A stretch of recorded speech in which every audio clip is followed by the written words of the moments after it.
नमस्कार। आज आमे सीधा सड़ख एक एमिति विषय भितरकू जिबा जहा शुणिले बोधुए आपणकर लोम टांकुरी उठिब। हिमालय। हाँ, खाली गोटे विराट पहाड़ नुहे बरं हजार हजार वर्षर आध्यात्मिक रहस्यकू निज भितरे लुचाई रखिथिबा एक अद्भुत दुनिया।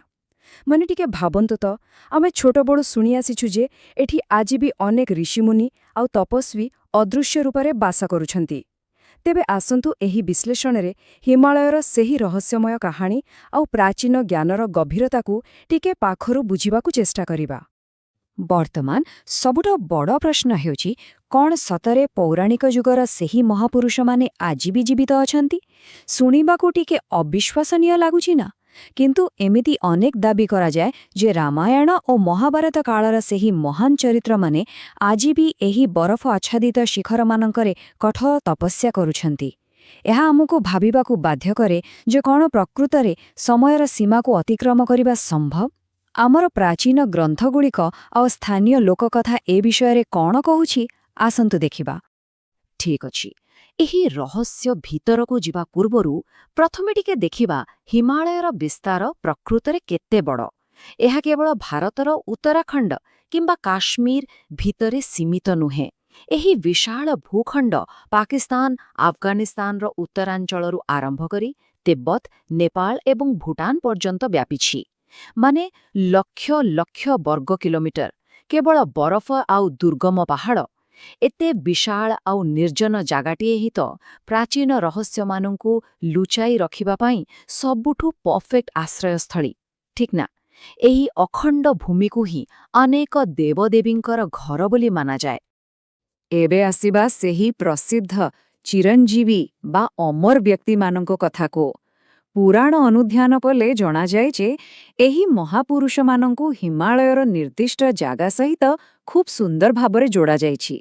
जेमिति कि विश्वास करा जाए जे श्री हनुमान आजि भी गंधमादन पर्वतरे बास करुछन्ति।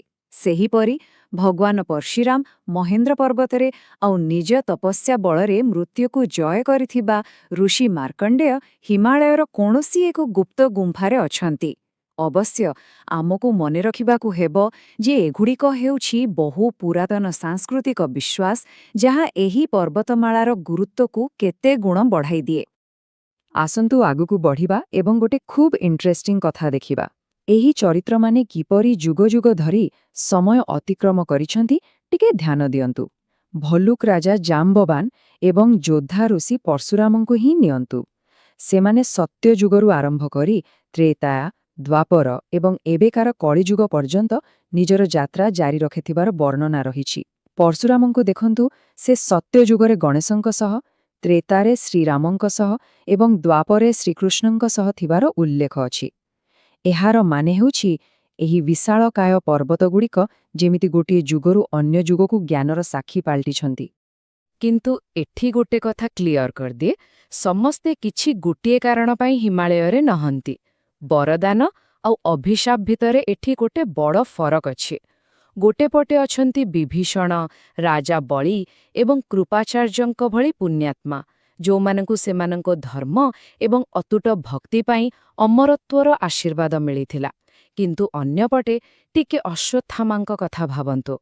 महाभारत युद्धरे सोईथिबा पिलामानंकु हत्या करिबा भଳି भयंकर पाप पाई श्रीकृष्ण तांकु 3000 वर्ष जाए देहरे क्षत नेई एही बरफ पहाड़रे घुरी बुलिबाकू अभिशाप देइथिले।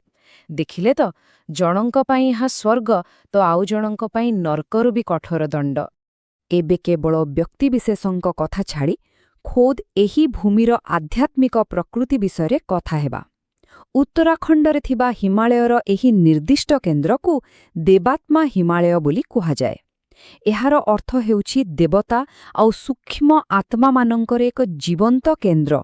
पुराण कहे जे प्राचीन कालरे एहिठारे प्रवाहित देविका नदी कूलरु ही मानव जातिर उत्पत्ति होइथिला। तेणु एही स्थानटाकू केवल किछि पत्थर आउ बरफर पहाड़ बोली भाबिबा भूल हेबो। एहाकू गोटे स्पंदित जीवंत आध्यात्मिक सत्ता भावरे विवेचना करा जाए। आउ गोटे आश्चर्यजनक कथा जानिचंती, एही आध्यात्मिक शक्ति सांगकू एठी किछि चमत्कार भौतिक लाभ भी देखिबाकू मिले। ସ୍ଥାନୀୟ ମାନ୍ୟତାଗୁଡ଼ିକୁ ଦେଖିଲେ ଜଣାଯାଏ ଯେ ହିମାଳୟର ସେହି ବିଶୁଦ୍ଧ ପରିବେଶରେ ରହୁଥିବା ଲୋକଙ୍କୁ ଆସ୍ଥମା, ଟିବି, ଗଣ୍ଠିବାତ, କୁଷ୍ଠ କିମ୍ବା ଆଖିରୋଗ ଆଦୌ ହୁଏ ନାହିଁ। ମାନେ ସେଠାକାର ପ୍ରଦୂଷଣମୁକ୍ତ ପବନ, ଶୁଦ୍ଧ ଜଳ ଆଉ ପ୍ରକୃତିର ସାନ୍ନିଧ୍ୟ ମଣିଷ ଶରୀର ପାଇଁ ଏକ ମଜବୁତ ସୁରକ୍ଷା କବଚ ଭଳି କାମ କରେ, ଯାହା ଏହିସବୁ ସାଧାରଣ ରୋଗଗୁଡ଼ିକୁ ପାଖ ମାଡ଼ିବାକୁ ଦିଏନି। ରହସ୍ୟ ଏତିକିରେ ସରେନି ଆଜ୍ଞା।